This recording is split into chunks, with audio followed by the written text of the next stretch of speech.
an filɛbagaw ani an lamɛnbagaw maa minnu sɔgɔlen don an na Mali kɔnɔ ani Mali kɔ kan k'an bɛ bɛɛ lajɛlen fo ka bɛɛ lajɛlen waleɲuman dɔn. Amara Keyita bi ye tarata ye marisi kalo tile 26 san 2024. Amara bi dolankolon tɛ an ka jamana kɔnɔ. San caman wulikajɔ ka kɛ ni Musa ka fanga kɛlɛli ye, o bɛnna bi donya in de ma. Amara a san 33 ye bi ye marisi kalo tile 30 ani tile 26 san 2024 ale ni marisi kalo tile 26 san 1991 Amara a bɛɛ lajɛlen bɛ tali kɛ ɲɔgɔn na. N bɛna a kɔrɔ f'i ye. 91 o bɛnna tarata ma, ɲinanta bɛnna tarata ma, a bɛɛ lajɛlen fana bɛnna sunkalo kɔnɔna ma Amara. Donc san 33 a bɛ n'a fɔ ko kokuraw tɛ kɛ koyi, wa an bɛ transition fanga wɛrɛ de kɔnɔna na tuguni han. Amara k'an bɛ fulakɛ fo Cɔrɔnɔ Umaru Asi Jalo k'a a barika a ka kanu na ani an lamɛnni na. Mohamed Kulubali an b'a fana fo k'a waleɲuman dɔn, min ye Jaba Sidibe n'ale bɛ Salilakaw ka sigi la, an b'a fana fo k'a waleɲuman dɔn. Siriban Bacili monsieur le maire k'Ala ka kanu to, min ye Sori Kɛmɛso ye ka taa se Bayiba ma mairie du district kɔnɔna na, ani Segukaw ka ba jigi yebali k'a b'a fana fo Segu. Ale ye Salifu Berete terikɛ ani Asani Kone ni Amadu Sidibe terikɛ de ye Jigi ye. Jigi Jara kɔni, Jigi ale tɛ makanta Jigi ye dɛ. Amara maa sɔgɔlen don an na k'an b'a bɛɛ fo k'a bɛɛ lajɛlen waleɲuman dɔn. Bi kuma ye kelen pe ye, an na farangaw k'a la ɲɛfɛ. Marisi kalo san 1991 a kɛlɛ nana cogo di, a forila cogo di, Musa fanga binnen san 23 kɔfɛ gouvernement jumɛnw sigira, maa jumɛnw tun bɛ a kɔnɔ, jɔnw ye marifa ta ka taa Musa nɔfɛ Kuluba ka taa minɛ k'a fɔ ko a ka fanga banna. Ni Musa ko ale y'i ta to Ala ma, k'ale b'i yɛrɛ di Ala ma, a n'a muso minɛlen kɔfɛ jɔnw y'o waleya kɛ sɔrɔdasi kunda. Maa 19 an na u tɔgɔ fɔ maaw ɲɛna. Gouvernement fɔlɔ min fana sigira ni Zumana Sako tun y'a ɲɛmaa ye, an na maaw hakili lajigin o gouvernement fana mɔgɔw la. A waati Amara aw ka CNT in tun tɛ yen dɛ, CTSP o de tun bɛ yen. O CTSP in fana tun ye maa 25 ye, maa 10 tun ye finitigilaka minnu ye fanga ndaraki kɛ, 15 o tun ye faso jama ka jɛkulu minnu kun wulila n'a bɛ fɔ o ma ko mouvement démocratique, o kun y'o maaw ye, an n'olu fana tɔgɔ da maaw tulo kan. Amara bi an tɛ ndalen da, an tɛ éditorial kɛ koyi, ni n yɛrɛ bɛ soma sama bɔ bi, ni maa min y'i tulo kɔrɔbɔ sigi, i na se ka faamuyali caman kɛ. Sɔgɔmada in na min ye furancɛla fanga ɲɛmaa ye, Donatɛmɛ fanga, ale taara tasibila kɛ ka yirifeere bila monument des martyrs la Badlabugu pont jigiyɔrɔ dugu kɔnɔna fan fɛ. INPS ale ni énergie furancɛ la n'a y'i diya i b'a fɔ ko pyramide du souvenir ɲɛkɔrɔla la Ntegu, min ye musow kɛlen don k'i bolo fila kɔrɔta a den binnen. Amara den caman binna ye. O kɛra marisi kalo tile 22 san 1991 o bɛnna juma ma, ɲinanta fana bɛnna juma ma. an y'o tɔgɔ da ko vendredi noir amara kabe o de kɛra sa maaw ko ko ayi anw ni Musa wa o ko bannen ni ale tɛ to fanga la tuguni Aissata Cissé ala ma hinɛ n'a la ale fana denmuso ala ma hinɛ n'o fana Ramatulayi o fana fatura o don Gabriel Touré la a kɔnɔ ma falen ko caman kɛra dɛ nka amara kana tiɲɛ dɛ zon caman fagara ko senfɛ dɛ fatɔw ani lalatɔ minnu tun bɛ Bamakɔ u caman bɔnna n'u ni na ko senfɛ dɛ maa caman de ye degun sɔrɔ anw yɛrɛ ka grenade défensive grenade offensive bali réali berdemu nin bɛɛ lajɛlen ka dɔn jamanadenw fɛ amara nin waati don munna an bɛ se ka dɔ fɔ a la sabula a ma fɔ an yɛrɛ kɔ koyi amara bɛ ka tigɛ i bɛnkɛ la a fana ye ko caman kɛ koyi a dɔw ma lakale an yɛrɛ a dɔw kɛra an ɲɛna yɛrɛ fana an k'o fana tiɲɛ fɔ nka amara n bɛna fɛn dɔ f'i ɲɛna bi i b'a dɔn min ye démocratie tiɲɛ maliyɛn minnu tun bɛ yen u diinɛ n'u ŋaniya la école karamɔgɔ ɲɛnama minnu tun bɛ a la baarakɛla ɲɛnama minnu tun b'a la jagokɛla ɲɛnama minnu tun b'a la fasoden minnu tun ka hamina ye maliko ye Musa ka bɔ yen lafiya ka na olu de y'u sen bɔ mɔgɔ kalannenw sen na k'a fɔ u m'u sen b'u la dɛ u y'olu bolo ko ka bɔ a ko la de k'olu kɛ k'olu ma kalan olu tɛ ko kalama k'olu bɔ a la k'a kɛ u tubabukan fɔla ye o de nana nin d'an ma amara bi san 33 Musa ka fanga binnen kɔfɛ maliyɛnw bɛ tasibila kɛ bi ka kɛ ni maa kelen fanga général Musa n'a ka fanga o wulili ka bɔ an ka jamana kɔnɔ bɛɛ ya ale ni démocratie ni kanabila olu nana u coko san 23 binkɛnɛdimi fanga tɛmɛnen kɔfɛ don minnu n'u olu bonyana n'an b'a fɔ o ma ko don mafalenbaw olu de caman farala ɲɔgɔn kan yaasa jamanadenw ka se ka nin hɛrɛ in sɔrɔ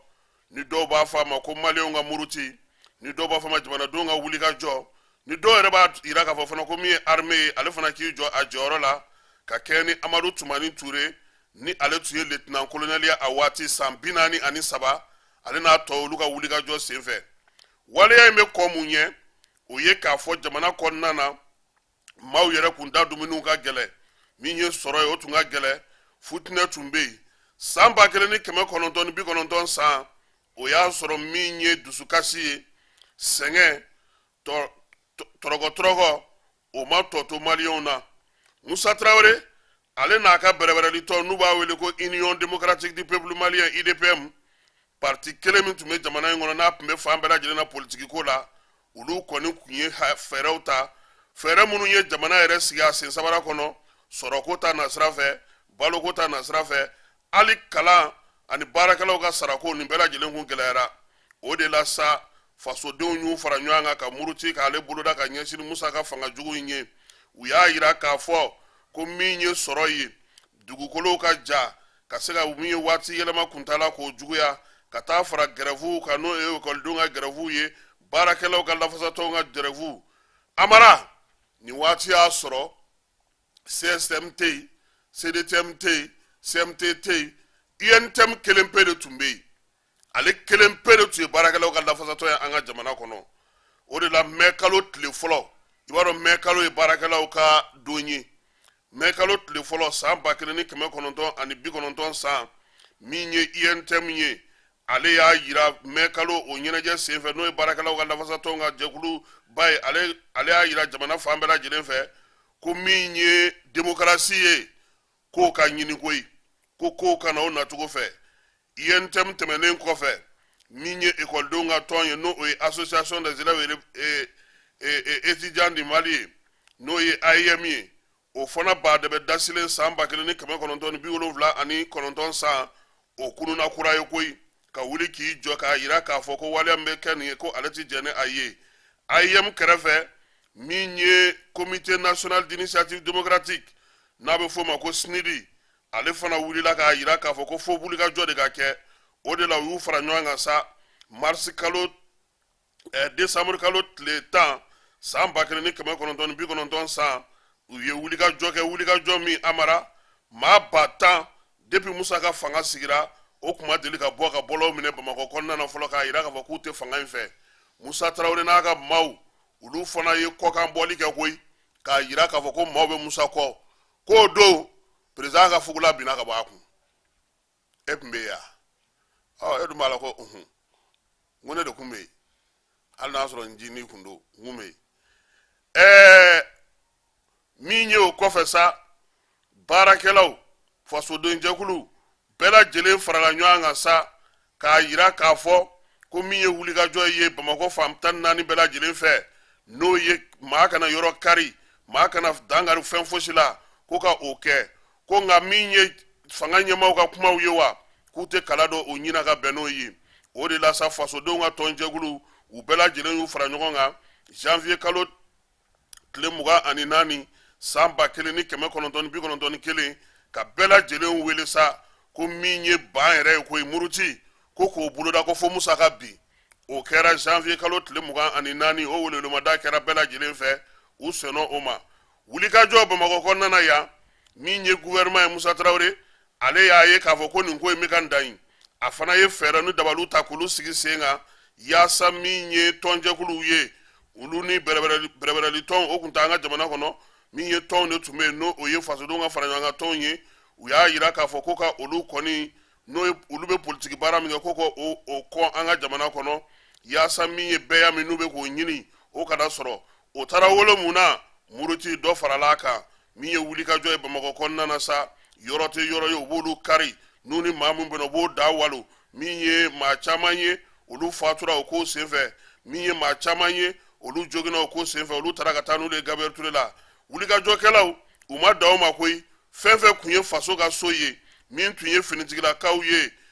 min ye faso ka so ye min ye faso ka cakɛdaw ye u y'olu bɛɛ lajɛlen da kolonci k'o filɛgolo ci Bamakɔ kɔnɔna na yan. Finitigiw k'olu fana ye mugu dayɛlɛ n'u ni maa bɛnna u b'i da sini mugu ye i ye jamanaden ye sa o i tɛ jamanaden ye sa o olu ma maa bɔ maa la tuguni koyi hali fatɔw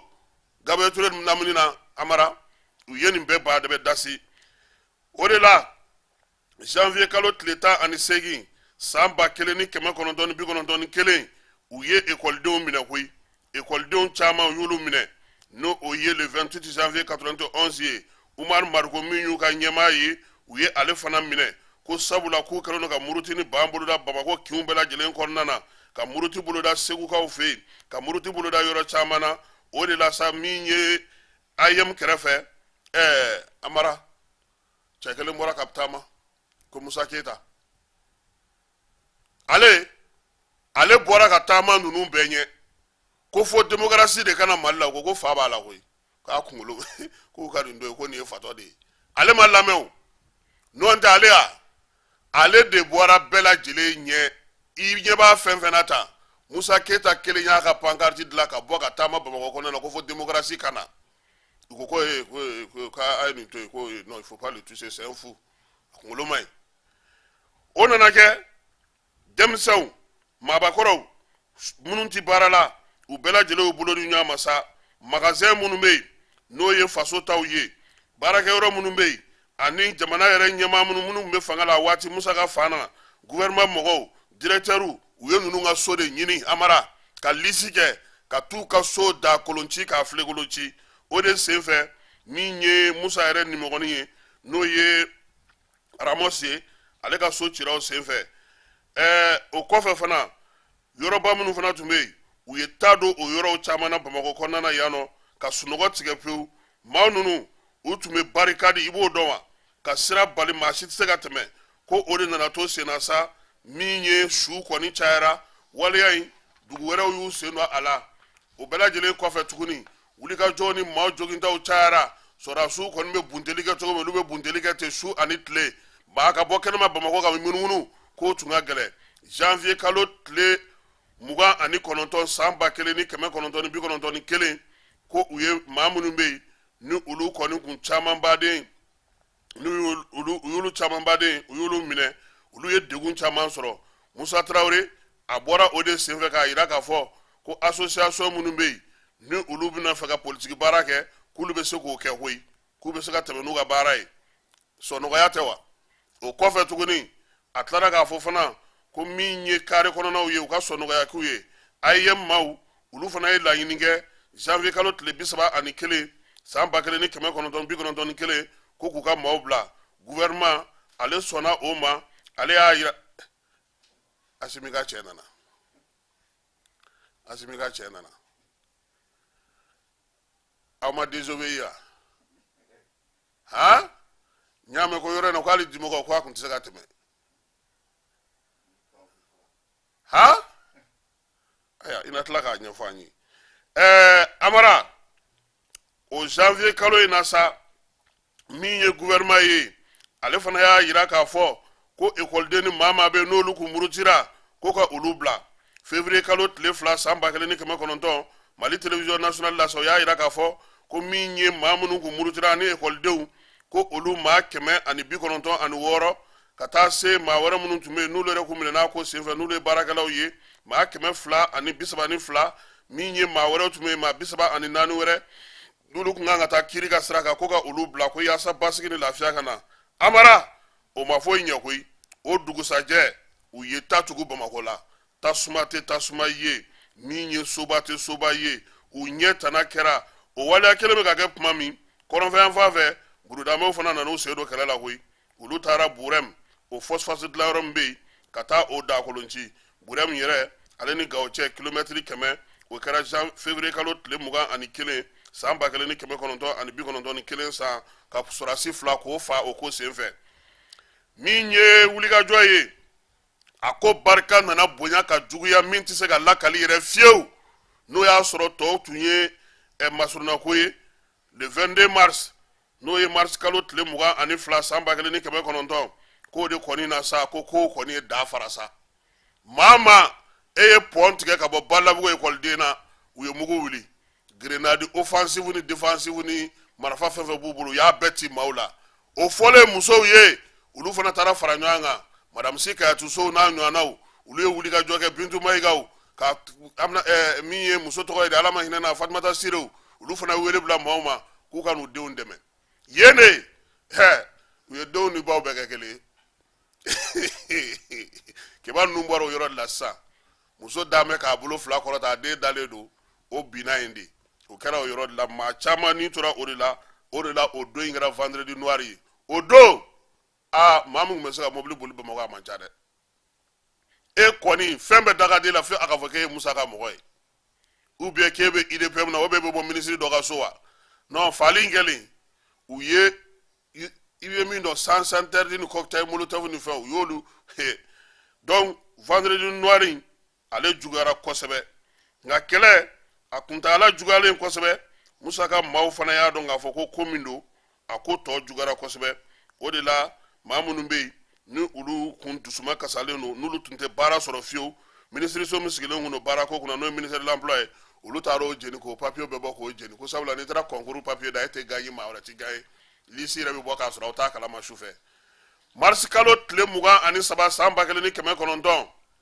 min ye écoledenw ye olu ye murutili bolo kura da ka baarakɛlaw far'o kan ka sɔrɔ ka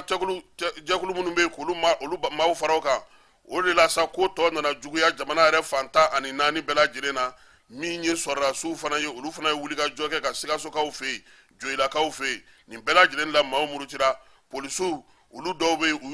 y'olu kɔni ɲini k'u b'olu gosi o de senfɛ sa Musa yɛrɛ masurunamɔgɔ 2 u ye olu minɛ ka olu kɔni olu jeni a y'u jeni dɛ u y'olu jeni o maa 2 jeninen kɔfɛ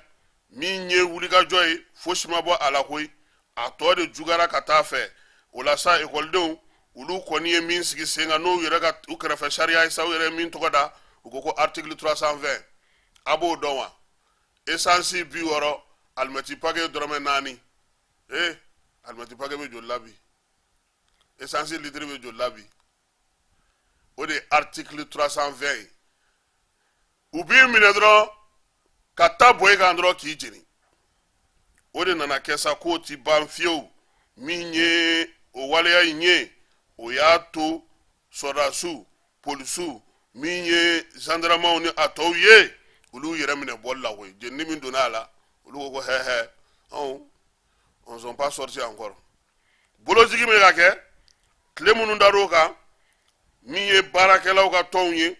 jamanadenw ka tɔnw u kɔni taara sa k'u bɛ taa carré de marche la ka taa maaw su don sɔrɔdasiw taar'u sɔrɔ yen ka olu ni su bɛɛ Bubu Mabɛli ka kuma u ye ɲɛnɛma ni su bɛɛ don ɲɔgɔn na yen fana a juguyara yen o kɔfɛ ekɔlidenw k'i gɛnnen ka bɔ o la u nana sa hôtel minnu bɛ yen n'u y'a dɔn ko fɛn fɛn Musa ta ye ou bien a nɔfɛmɔgɔ ta ye u y'olu bɛɛ lajɛlen fana jeni ka fara o kan mars kalo tile 25 san 1991 min ye fanga maaw ye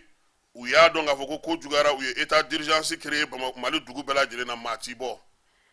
o kɔfɛ jateminɛw y'a ye k'a fɔ ko min ye maa minnu ye n'olu ye wulikajɔ kɛ olu caman fatura a dɔw yɛrɛ kɔni su kun tɛ se ka lajɛ o de la Musa Tarawele ale ye weleli kɛ ko maaw k'u mada ko maaw ka sabali ko n'Ala sɔnna ma ko a n'u bɛ sigi ka kuma ko nka ko f'a ka taa a ka congrès la congrès in k'o de la sa k'u bɛna taa lajɛ n'o y'a sɔrɔ an bɛ don démocratie la n'an tɛ don démocratie la maaw ko Musa ma o olu kɔni sisan c'est fini olu ni Musa tɛ tuguni olu bɛ t'u tɔ de la fo ka taa don min se Musa fana tɛ taa a ka congrès la an tora o de la wulikajɔ barika nana bonya min ye grève INTM ale fana ko baarakɛla bɛɛ lajɛlen ka baara bila maa si kana taa baarakɛyɔrɔ la o y'a sɔrɔ INTM kelen de bɛ yen cɛw ni musow ni denw Bamako ni Mali fantan ani naani bɛɛ lajɛlen fɛ wulikajɔ ale juguyara o de la sa présidence musow kun ye wulikajɔ kɛ k'u bɛ taa présidence la ka taa Musa nɔfɛ yen parce que Musa kun bɛ loger Kuluba de ale tun bɛ si ye dɛ ale tun ka denbaya bɛɛ de tun bɛ Kuluba musow de wulila k'u bɛ taa yen u y'olu fana gazi ni blendew kɛ ka olu fana susu k'olu lasegin kɔfɛ u y'u to de la sa min ye fanga yɛrɛ sufɛ Amadu Tumani Ture n'a nɔfɛmaw olu ye wulikajɔ kɛ ka se ka taa fanga dagayɔrɔ la n'an b'a fɔ o ma ko Kuluba a ko kɛra cogo min na Alpha Umaru Konare ka livre min bɛ yen n'u b'a fɔ o ma ko les grandes dates du Mali ko 25 mars don k'u ye ɲɔgɔn ye belebele de kɛ bourse du travail la ekɔlidenw fara baarakɛlaw ni maliyɛn tɔw bɛɛ lajɛlen kan k'u ni Musa kɔni k'u tɛ kuma tuguni ko Musa ka taa ka bɔ fanga la o de la sa nɛgɛ kanɲɛ 22 waati ni o ye 22 heures ye ko ŋunuŋunukan tun bɛ fan bɛɛ lajɛlen fɛ k'a jira k'a fɔ ko Musa Tarawele ka fanga ko a binna nɛgɛ kanɲɛ fu waati ko min ye k'a bɔra ŋunuŋunukan na koyi ko maaw commencera ka tɔgɔ wa ni waati téléphone kun tɛ yen téléphone portable tun tɛ yen kuma tɛ téléphone ba yɛrɛ ma bɛɛ ka so fɔlɔ i b'a dɔn Musa ka kankɔrɔsigi dɔ bɛ yen o yɛlɛla ka taa fɔ Musa ye ko RFI bɛ k'a fɔ k'i minɛna dɛ k'i ka RDK n'o ye Umaru Jalo Birisi ye k'a ko k'i minɛna Musa ko ni Birisi ko k'ale minɛna ko o na kɛ tiɲɛ ye sa kɛ parce que o de b'ale kɔlɔsi ale ko k'ale bɛ i munumunu min na dɔrɔn ATT fana ni Saka Kone ni Sisoko olu fana donna ni jurukisɛ ni fɛnw ye Musa ko je me remets à Dieu maa minnu ye coup d'état kɛ n'a ɲɛmaya tun bɛ Amadu Tumani Ture bolo an b'a yira u la k'a fɔ ko olu 23e régiment militaire n'o ye commando parachute ye Jikɔrɔni ni kan kɔnɔna na olu de ye ko in sigi sen kan ATT yɛrɛ ka bolofara ye o de ye n'i y'a jateminɛ sɔrɔdasi minnu ye fanga ta u ka tɔn kun tɔgɔ ye min ye ko CRN ye mun ye Conseil de réconciliation nationale maa 19 de b'a kɔnɔ i n'a fɔ Alpha ni Adama Konare ka livre b'a lakale an ye cogo min lieutenant colonel Amadu Tumani Ture ale tun y'u ka ɲɛmaa ye médecin commandant Mohamed Kulibali lieutenant colonel Bakari Kulibali lieutenant colonel Tchekura Doumbia commandant Lamine Jabira commandant Aruna Traoré chef d'escadron Amidou Sissoko lieutenant colonel Kafuguna Kone commandant Yaya Ouattara commandant Anatole Sangare commandant Suleiman Yakuba Sidibé lieutenant colonel Ousmane Maïga commandant Sada Samake lieutenant colonel Cheikh Oumar Diarra lieutenant colonel Oumar Diallo Biris lieutenant commandant Moussa Diabaté capitaine Saka Kone commandant Lassine Kone commandant Mamadou Konipo nunu maa 19 olu de ye coup d'état kɛ min ye fanga ye k'a minɛ général la ka taa ni général ye wa général taatɔ fana mugu wɛrɛ cira dɛ u kɛtɔ ka bɔ ni Musa ye Kuluba kubu kunda kampara kan mugu dɔ cira nka ko kun labɛnnen don ATT fɛ sabula u yɛlɛtɔ u fana y'u ka fɛɛrɛ de kɛ ka taa Musa nɔfɛ ni waleya ninnu kɛlen sa u y'a yira k'a fɔ ko min ye tɔn ninnu ye olu kɔnɔnaw la u ye fara ɲɔgɔn kan kɛ sa k'a fɔ ko Musa binna k'u bolo di ɲɔgɔn ma u bɛ se ka baara kɛ cogo min o bolo di ɲɔgɔn ma hukumu kɔnɔna fana na i n'a fɔ Alifa ka liburuba in b'a fɔ cogo min k'u ye jɛkulu min sigi o jɛkulu kibaw y'a bɔ nin liburu de kɔnɔ dɛ n'i kɔni k'i b'aw sɔsɔ i bɛ taa Alifa de sɔsɔ sisan anw kɔni dɛ livre in y'a yira k'a fɔ ko min ye tiɲɛni barika bonyanen marisi kalo la u ye welelimada min kɛ min ye sɔrɔdasiw ye minnu ye fanga ta primatire kɔrɔ a bɛ yen yɔrɔ dɔn wa min filɛ nin ye monument de l'indépendance kɛrɛfɛ a tun bɛ fɔ yen ma ko maison du peuple yen ATT ninnu kun tagayɔrɔ ye yen de ye parce que Musa fana kɛlen ka Modibo minɛ olu fana taara u sigi yen de ko mun ye mouvement démocratique mɔgɔw ye k'u ka bɔ bourse du travail la ko ka to u sɔrɔ yen u ko ko petu an tɛ taa dɛ aw de ye sɔrɔdasi ye an de y'an ka wulikajɔ kɛ k'an ka fanga ta k'an ka ko bɛɛ kɛ aw yɛrɛ ko k'aw nana ka na tɔ dafa de n'aw nana dafa a ye na an nɔfɛ an bɛ yɔrɔ min na aw ka a dɔn k'a fɔ ko anw fana bɛ yen kiba o bɛɛ lajɛlen sigilen sen kan u ko k'u tɛ se ka to tancogo la min ye musow ka tɔn ye n'o ye ko fɛn min ye olu fana sigira sen kan denmisɛnninw o bilara INFM nɔ na jɛkulu caman sigira o de la sa marisi kalo tile 31 san 1991 u ye jɛkulu sigi sen kan u b'a fɔ jɛkulu ma ko comité de transition pour le salut du peuple CTSP o ɲɛma o président o tun ye Amadu Tumani Ture ye maa minnu donna la sɔrɔdasiw ka fan fɛ n'o o ye sɔrɔdasiw ka mɔgɔw dilen n'o o ye CNR mɔgɔw ka mɔgɔ dilen Kafuguna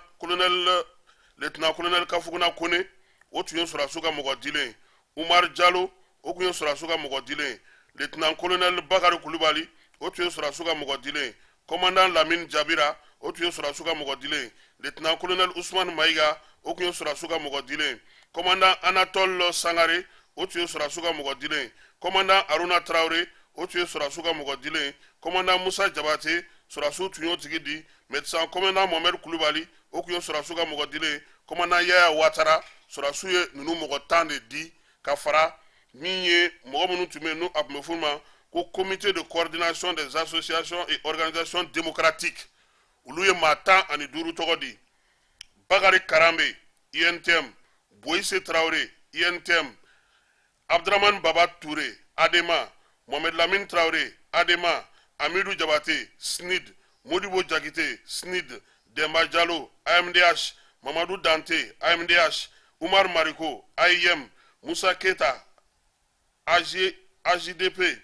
Sidi Kamara Adid Oumar Ouage JLD Cheikh Agbay MPA Ahmed Ould Sidi Mohamed Fia ninnu de donna min ye jɛkulu ninnu kɔnɔna na yaasa ka se ka baara kɛ furancɛla fanga kɔnɔna na o bɔlen kɔfɛ CTSP sigilen mars kalo tile 31 Amadu Tumani Ture ale ye CTSP ka baaraw ɲɛfɔ a kan ka waleya minnu kɛ a n'a kan ka sigi cogo minnu na ka tila ka bureau k'o sigi a la o de la sa ATT ale kɛra CTSP président ye vice président o kɛra Bakari Karambe ye min ye Anatole Sangare ye ale kɛra secrétaire permanent ye ale tun bɛ lakanako fana ɲɛnabɔ waribɔntigi o tun ye Boyise Traoré ye avril kalo tile 2 san 1991 ani 91 san Zumana Sako ni ale tun ye fonctionnaire ye PNUD la a tun bɛ Tchadikaw fɛ yen a ye ministre des finances kɛ an ka jamana kɔnɔ Amadu Tumani Ture ni jamanadenw y'a jira k'a fɔ ko k'ale wele ka na a tun bɛ Bangikaw fɛ yen k'a ka se ka kɛ premier ministre ye 4 avril Zumana Sako ale ka yani Zumana Sako ka na 4 avril u ye a jira k'a fɔ ko min ye deuil national ye tile 8 deuil national u y'o sigi jamana fantan 4 bɛɛ lajɛlen na ka kɛ ni maa minnu fatura wulikajɔ ninnu senfɛ 5 avril 91 Zumana Sako ale ka gouvernement o sigira Zumana Sako tun ye premier ministre ye min ye ministre de l'économie et des finances Bassari Touré, ministre du développement rural de l'environnement Si Maïmouna Ba, ministre de l'éducation nationale Issa Ndiaye anga monsieur. Ministre de la défense nationale, de la sécurité intérieure, lieutenant-colonel Tchekoura Doumbia. Ministre de la justice, garde des Sceaux, Mamadou Ouattara. Ministre des mines, de l'hydraulique, de l'énergie, Kadari Bamba. Allez, Tchebaye. Ministre du plan, coopération internationale, Bagari Mariko. Ministre des affaires étrangères, chef d'escadron, Suleiman Yakouba Sidibé. Ministre de la santé publique, action sociale, promotion féminine, Si Oumou Louise Sidibé. Ibodoa. Si Oumou Louise Sidibé. Maintenant, ma fla toko fala. Ibono don. Moriwo Sidibé. O Koromsodo. Victor Si Moussodo. Ye politique ça. Moriwo Sidibé Koromso Korobade ni. Oumou Louise. Victor Si Mousso Folodou. Avec Balola Alibi. Ou école Soba Bolo, école Somfana Bekatanye. Allez te mener ministre de la communication, de la culture, porte-parole du gouvernement, Ousmane Traoré. Ministre de la fonction publique, du travail, Daba Jawara. Aho Daba Kelendo. Aho Ibe Daba Mino de Daba Kelendo. Ministre des transports, des travaux publics, lieutenant-colonel Cheikh Koumar Diarra. Ibo Douan. Hein? Oui, Igor Fadi. Allez, Igor Fadi. Ministre des Transports, ouais, Cheikh Koumar Diarra. Ministre de l'administration territoriale, commandant Lamine Djabira. Ministre chargé des missions, Salif Keita, Salif Balondana, Min Fatoura. Ministre chargé délégué auprès du Premier ministre chargé des missions, Amadou Modi Diallo. Ministre délégué auprès du Premier ministre chargé des sports, de la promotion des jeunes, Mamadou Fane. Ministre délégué auprès du Premier ministre chargé de l'économie, des finances et du budget, Oumar Kassogué. Ministre délégué auprès du Premier ministre chargé de l'économie et des finances et du tourisme, de l'artisanat, Mohamed Ag Erlaf. Ag Erlaf, allez tuer ministre Bella Fitini Awati. Gouvernement Bek, nga korone allez. Allez tuer Bella Dromani Awati. Ministre des Affaires étrangères, chargé des Maliens de l'extérieur, Ikoroke, Tcheblin Drami. Contrôleur général, avec rang de ministre et prérogatives des ministres, Ousmane Issoufi Maïga Pinochet. Nous gouvernement ministre. Sambi Saba Ani Saba Tebenen Kofe. Démocratie, Mounou Ya Keleke. Ka Washi. Ka Barake. Ou ere ko cogo di bi Sijo Tamani ale kuma di Yaya Sangarema Adema PAG secrétaire général ale akoko minye mars 91 ye ko haklina de do haklina minga nga bla Mali ale ka miria baw ulu konnana ko nga bi ko minga jugu ko era ka fo haklina bain ma do be ka o ngalontigia ko ke na fo ko o wali amini uliga jomi ngara ko o make ko wa kwa nsigile bela jire nyame mina bi ko démocratie ko dambe ga kari ala maw fe mamunu nyere ko ulu ya tono folo bo nu ulu re démocratie tono soro ko odi la sa ko bi minye maw ga sega kuma maw ga sega ton sigi maw ga sega association ni berebere ton sigi ko bi ko gele ataleno ga nyeshi uluma sabula ko ulu tondo be ga chi ko e ka dangari minye démocratie la yaya koko anga hakilu tola noye Adema PAG yaya Sangare ye kanga hakilu tola ko nonte ko ye finye mumina na ni gele démocratie konnana bulambaro snidi faso eri wato otonde ye aleye akoko aleni yaya ga flenanti kilinde ko démocratie ka na kunkunye na kumba minye ka mo fade ko sabula ko malien be benaka ka foko démocratie ko nyina may ko na kungubala ko ngako miye jamana donga hakilina nuga mirina uye jamana don tuba fe ko ba mununga ke ko o mafali ko démocratie re togo ana keto anga jamana kono ko de kara dusukasi malion bolobi ko ngako ale bulambaro ale hagili bala ka fo ni jamana don yu joro la démocratie na kumba ku yeminye o bara bisega ke o bisega sabati wa fana minye démocratie re sira ka wale aba munu sabati anga jamana kono o lu bisega ke ko nga ko démocratie yɛrɛ kun kan kana jamana jɔlen to a nina cogo min ko jamana yɛrɛ kun ta an bolo tuguni jamana tulomaw jamana taabolo jamana sinsinaw ko olu bɛɛ lajɛlen minɛna na san 2022 san hukumu kɔnɔna na bulanbaro a ko n'i y'a ta k'a jateminɛ ko bi ko taabolo kura kɛcogo kura démocratie min bɛ kan ni maliyɛnw hakilina ye ko o de kan ka sigi sen kan maaba damadɔw bɛ yen an b'olu tɔgɔ fɔ pour que mɔgɔw k'a dɔn min ye Musa bin wulikajɔ la maa minnu kun tɔgɔ bɛ fɔ kosɛbɛ Bakari Karambe INTM Demba Diallo Umar Mariko Mohamed Lamine Traoré Maître Muntaka Tall Amidou Diabaté Cheikh Oumar Sissoko Abdurrahmane Baba Touré Madame Sika Tousso Drissa Traoré Moussa Keita Kadari Bamba Sorasu ka fanfɛ Amadou Toumani Touré Chaka Kone Umar Diallo Biris Kafuguna Lamine Jabira Keba aw ti min galama Jabira ani Biris atete nu fana olu minɛw kulu kun bɛ fɛ ka coup d'état kɛ coup d'état kɔnɔna na mɔgɔ caman t'o yɔrɔnin fana fɔ ngo fana kɛra jamana in kɔnɔ yan bolibana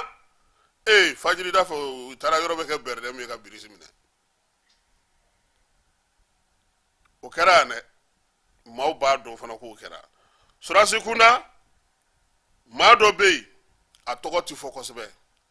n'i y'a mɛn coup d'état ale don Chaka Kone ala ka hinɛ a la